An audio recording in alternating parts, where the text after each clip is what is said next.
بشارت حبیب خدا صلی الله علیه و سلم است که کسی که از امت من شب قدر را زنده بدارد به خاطر الله، به خاطر رضایت الله، ایمانا و احتسابا، اگر کسی شب قدر زنده بدارد غفر له ما تقدم من ذنبه، سهو و خطا و گناه و نقصان و کمبودی و بنده بخشیده می شود.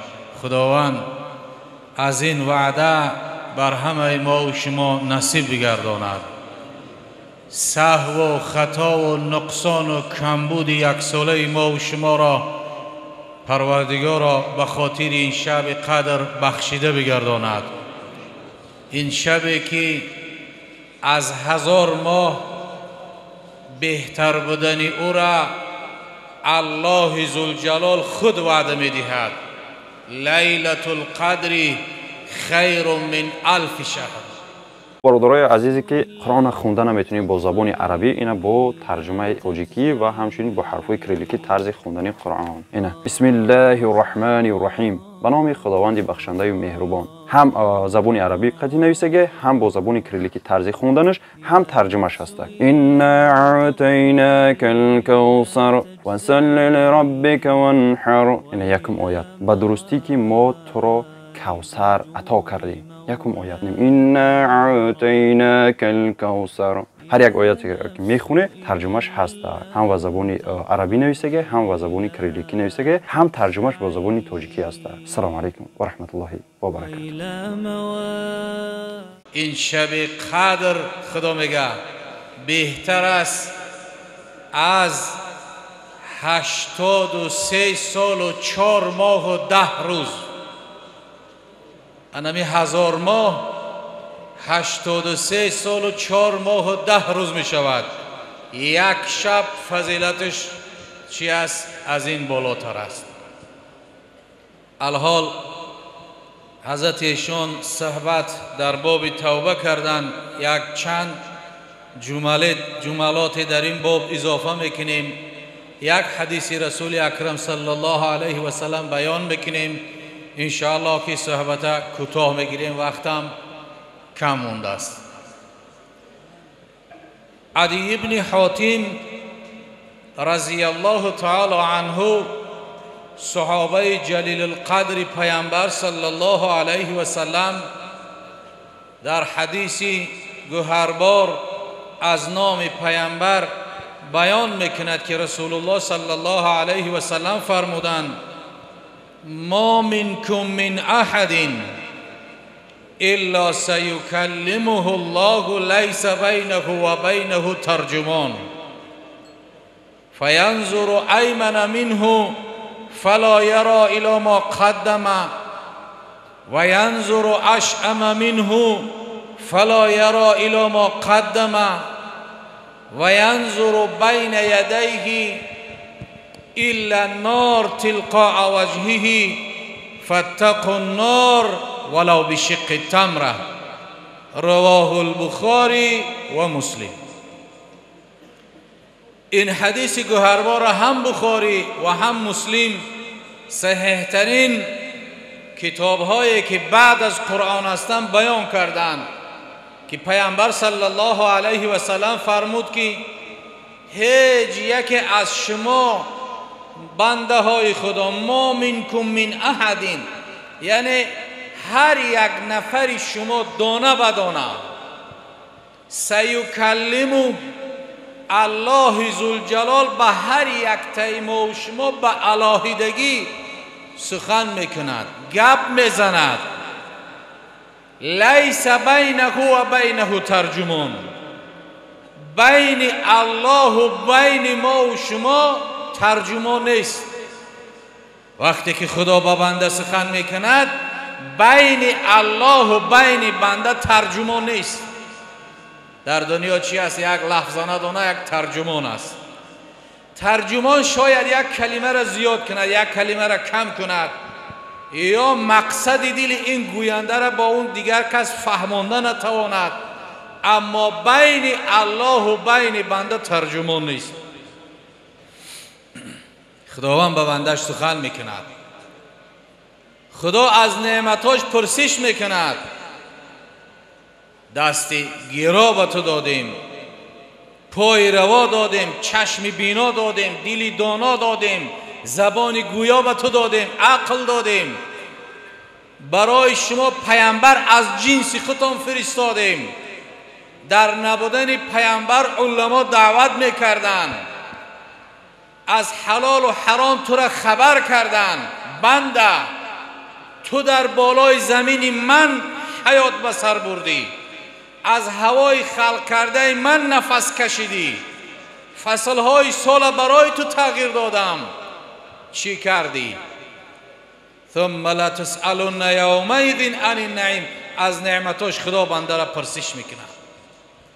بنده شرم میکند، حیا میکند وقتی که خدا بنده را پرسش کند. آدم وقتی که شرم و حیا کرد پیشی پاش نظر میکند، یا این طرف یا طرف دیگر نگاه میکند. پیامبر بیان میکند که فینظر ایمن منه، بنده به طرف راستش نگاه میکند. فینظر ایمن منه فلا یری الی ما قدمه، در طرف راست نگاه میکند، هر چیزی که در دوام حیاتش کرده بود در طرف راست میبینه. برادرای عزیز، یعنی شاید به منزله یک کامرای کلان باشد و عملای کردگی تا در همونجا میبینی. خوشا به حال ما و شماها که در این مسجد، در این ختم، در این تراویح و تسابیح اشتراک داریم. وای بر حال کسی که هر چی گناه کرده بود در طرف راستش میبینه. خود دزدی کرده بود، خود زنا کرده بود، خود عبادت کرده بود. فلا یری الی ما قدمه و ینظر اشأم منه فلا یری الی ما قدمه. طرف چپ نگاه میکند، هر چی عملی که کرده بود در طرف چپ هم عملی کردگیش میبینه. برادرای عزیز، یعنی این کامراهایی که الحال هستند اینا مجازی هستند، یا را میشود تغییر بتی، یا را هر کار کرده میشود. اما اون کامراهایی که کرامان کاتبین ثبت میکنن این در ارشیو الله میمونند. اینا را منتج کرده نمیشود، اونا را تغییر داده نمیشود، اونا نمیپوسند، نیست نمیشوند، کهنه نمیشوند. هر عملی کسی کرد پیامبر صلی الله علیه و سلم گواهی داده است که طرف راست نگاه میکنه عملاشو میبیند، طرف چپ نگاه میکند عملای کردگیش میبیند. و ینظر بین یدیه، روبروش الا النار تلقاء وجهه، روبروش علنگای آتش دوزخ است. و در اخیر پیامبر تاکید میکنه فاتقوا النار ولو بشق تمره، از آتش دوزخ شما پرهیز کنید اگرچه به یک پاره خرما هم باشد. ببین برادر، از خرما خودش اندک قسم خرمای عربی، اگر نیکی زیاد کردن نمیتونی نصفی همو خرما رو نیکی بکن. نیکی ها زم میشود، زم میشود، زم میشود، آهسته آهسته یک نیکی کلان میشود. زرق برق دنیا فند فریب ما نکنم، نفس اماره مسلط نشوه و ما را چکار کند؟ لامارتون بالسوء، با بعدی حکم ممکنه و بر فساد بریم. احتیاط داشته باشیم. حضرت شیخ سعدی ولی خدا میگفت نظر آنان که نکردن در این مشت خاک، الحق انصاف توان داد که صاحب نظرن. همه دنیا را همشه به همه قدارایی و نعمتش دوستای خدا در نظمش میگتن یک مشخاک است، یک مشخاک. نظر آنان که نکردند در این مشت خاک، الحق انصاف توان داد که صاحب نظرند. عارفان هرچی ثبات و بقای نکند، گر همه ملک جهان است به هیچش نخرند. عارفا دوستای خدا اولیاء الله ملک جهان همشه به هیچی نمیخرند. بعدا حضرت در دوا میگن ای که بر پشت زمینی همه وقت آن تو نیست. ای که بر پشت زمینی همه وقت آن تو نیست. دیگران در شکم مادر و پشت پدرند. که ای مسلمان تو در بالای زمین هستی، همه وقت بالای زمین جای تو نیست. دیگران در شکم مادر در پشت پدر در نوبتند. چی خیلی که دیگران رفتن نوبت به ما و شما دادن، رفتن ما و شما نوبتش است. دیگران با در شکم مادر و پشت پدر در نوبت ایستادگی هستند. پس پیامبر چی گفت؟ فتقوا النار ولو بشق تمره. این شب چی است؟ شب هست که فرشته ندا میکند هل من مستغفرین، هل من سائلین، هل من تائبین. آیا کسی هست که طلب مغفرت کند که بخشیده شود؟ آیا کسی هست که توبه کند از گناه های گذشتهش خدا توبه او را قبول کند؟ آیا کسی هست که چیکار کند؟ یگان مطلب و خواهش داشته باشد، خواه دنیوی خواه اخروی، خداوند چیکار کند؟ او را طلب حاجتی او را برآورده کند. در زمانی موسی کلیم علیه السلام، موسی کلیم شخصیتی بود که کلیم الله بود. خدا با او سخن گفته بود. و کلم الله موسی تکلیما. از بین همه انبیا فقط کسی هست که خدا با او سخن کردگی بود. موسی کلیم 7 سال در بنی اسرائیل خشکسالی آمد، یگان قطره باران نبارید. حضرت موسی همه قومش بنی اسرائیل آمدن تو پیامبر خدا هستی، پیامبر مرسل هستی، به خدا مناجات که دعا که باران عطا کنه. حضرت موسی علیه السلام کلیم خدا همه بنی اسرائیل به یک بیابان برد، به یک دشت برد و امر کرد که همه به عبادت و مناجات چیکار کنه؟ سر کند. بنده ها مناجات کردند، گریه میکردند. موسی کلیم اشک میریزاند، گریه میکرد و حضرت موسی کلیم گفت خدایا این قحط سالیه که 7 سال به سر بنی اسرائیل آمد، اگر از شومی گناه ما باشد خدایا ما چیکار کردیم؟ توبه کردیم، استغفرالله گفتیم.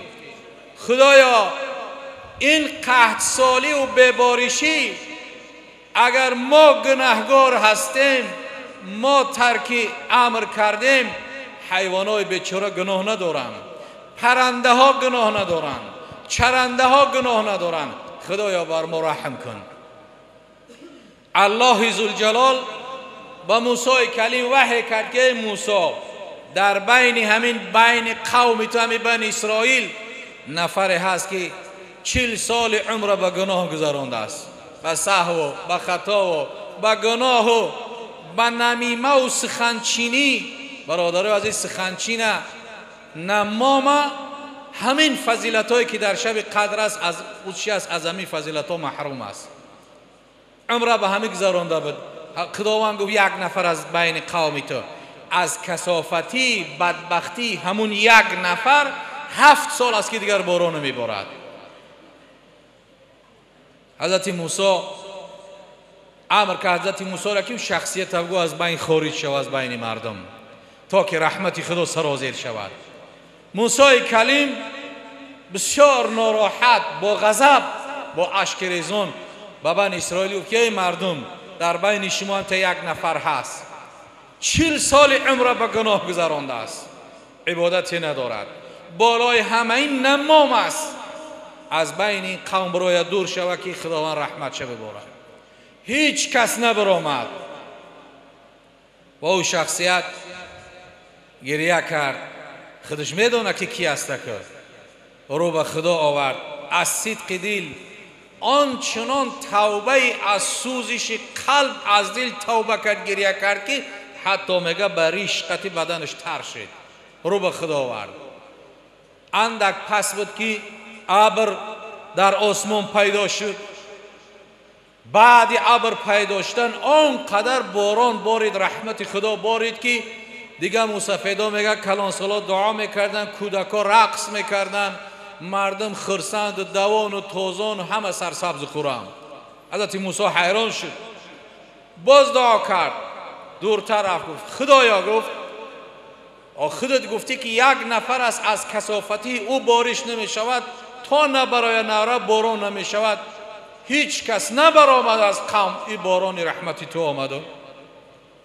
الله ذوالجلال گفت ای موسی اون در 40 سال از ما بیگانه بود الحال آشنا شد. این 40 سال دشمن ما بود الحال دوست ما شد. این 40 سال از ما رو گردانده بود الحال رو به ما آورد. 40 ساله گناه او را بخشیدم و باران رحمت فرستادم. حضرت موسی گفت خدایا گفت همون شخصیت به من نشون بده کی است؟ الله ذوالجلال بیان کرد که ای موسی کلیم تو چی میگویی؟ نمامه و سخن شیرین من حرام حکم کردگی هستم بر بندام، باز خودم نمامی کنم بگم کی هست؟ انا برادر عزیز این چی است؟ توبه از صدق. توبه از صدق. و هر عملی که میکنیم روز قیامت چی است؟ از عملمان پرسیده میشیم. و هر عملی که جوارح ما میکند اینا با سخن میآیند. خداوند در سوره مبارکه یاسین بیان میکند الیوم نختم علی افواههم، روز قیامت برای دهانها مهر زده می شود، دهانها محکم می شود، پیچت زده می شود، دهان دیگر گپ زده نمیتونه. نختم علی افواههم و تکلمون ایدیهم و تشهد ارجلهم بما کانوا یکسبون. دستای شما شهادت میده خدا، پاهای شما گواهی میده که کجا رفتن چی کردن. ولی امروز در دنیا 8 یا 9 میلیارد آدم هستن، 2 نفر آدم یافت نمیشه که همین ادپچت که پالس همین ایزی انگشتاش 2 آدم یا خیله باشه، همین خیلی آدم وجود نداره 2 نفره. روز قیامت اینا شهادت میتن. این شهادت میته که قرآن قپید مهنت حلال کرد. این شهادت میته که چیکار میکند؟ دستش در زمین ماند یا دست یک عالم قپید. بعض شهادت میته که ریومکای عرق قپید. شهادت میته که به این نویس کرد. شهادت میته که به این یک کس ظلم کرد. اینو شهادت میتن.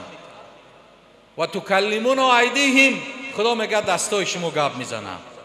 و تشهد ارجلهم، پاهای شما شهادت میته، گواهی میته بما کانوا یکسبون، با اون چیزی که در دنیا کسب کردن. خشوع به حال شما، ما و شما که این پاها شهادت میته که در فلان مسجد در فلان جا شب قدر بود، خدایا پاها میگه من قدم زده رفتم که در اونجا سخن تره و سخن حبیبی تره گوش کنم. حضرت مولای روم بیان میکنه روز محشر هر نهم پیدا شود. روز قیامت همه آشکار میشه، اونجا جای پنهانی نیست. روز محشر هر نهم پیدا شود، هر همه عضو مجرم رسوا شود، دست پا بدهد گواهی با بدان بر فساد او به نزد مستعان. یعنی دست پا و همه شهادت میتن.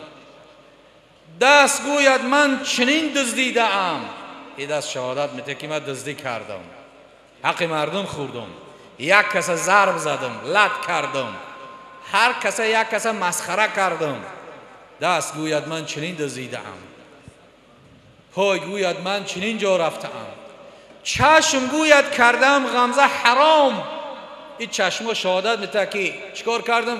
قرآن خدای من تماشا نکردم، جای نادیدنی را تماشا کردم. یا این چشم شهادت میته خدایا در تاریکی بامداد و خفتن من ره کفتن مسجد رفتم. این چشم شهادت میته که من چیکار کردم؟ در شب قدر فلان مسجد رفتم و نگاه کردم که وارثای پیامبر چی میگویند. چشم گوید کردم غمزه حرام، گوش گوید چیدم سوء الکلام. این گوش میگه غیبت گوش کردم، بهتان گوش کردم، تلاوت امر معروف گوش نکردم. این گوشا شهادت میتن. گوش گوید چیدم سوء الکلام، پای گوید من برفتم تا مینا، فرج گوید من بکردستم زنا. پاها میگه به جای رفتنیش شهادت میته، حتی آلت انسان هم شهادت میته که من چیکار کردم؟ زینای نامشروع چیکار کردم به جا آوردم. همه شهادت میتن. پس مقصد از این گفته ها همین که فقط یک شنیدن همیشه خیسته رفتن نه، تا شب قدر آینده چیکار کنیم؟ این سخنها را فراموش نکنیم، عمل داشته باشیم. الله ذوالجلال همه ما و شما را توفیق و هدایت نصیب روزی بگرداند. سهو و خطا و نقصان و کمبودی ما و شما را بخشیده بگرداند.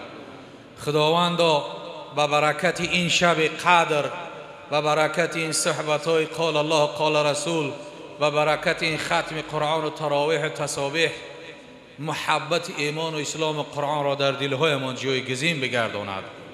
وسوسه های شیطنت فتنه ها را نیست نابود بگرداند. و الله ذوالجلال این سرزمین تاجیکستان عزیز ما و شما را پرفیض و با برکات بی آفت بگرداند. در بین همه مسلمان ها دوستی و رفاقت همدیگر فهمی را برقرار و بردوام بسازد.